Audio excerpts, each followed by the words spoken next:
Hive has that rich, complex strategy feel that chess has, but it's way more accessible. You should be up and running after playing just a few games. Sometimes referred to as nature's chess, this highly addictive two-player game is well designed, superbly crafted, and has never, ever been tested on bugs. The object of the game is to be able to surround your opponent's queen bee with pieces. On your turn, you can either add a piece to the board, or you can move one of your existing pieces already on the board. Now, the pieces have characteristics about how they move similar to chess. For example, the ant can move anywhere around the board as long as it can fit into a space. For example, it can't get into there, so it couldn't make it into there.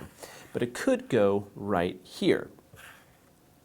The spider moves 3 at a time, no more, no less. So it could go 1, 2, or 3 here, or it could go 1, 2, and 3 and end up there.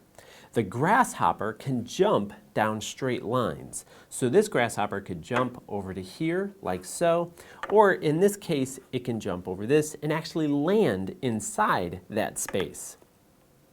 The beetle moves 1 space at a time, no more, no less. However, that 1 space could be actually getting on top of the hive. It's the only piece that can do that.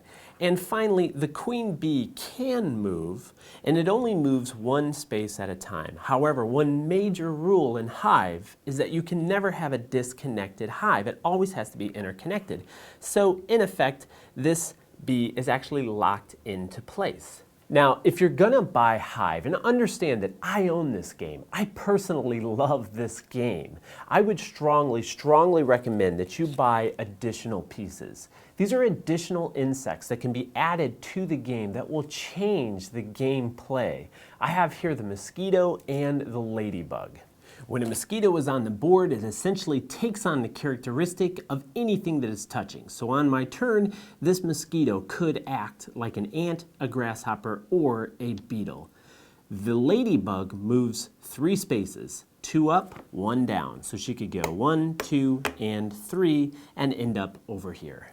Now, the best part of the game, I haven't even mentioned yet, which is while you play, you should use a lot of puns, like that last move is really starting to bug me, or why don't you buzz off with your suggestions, or you're getting yourself entangled in a little bit of a web now, don't you think?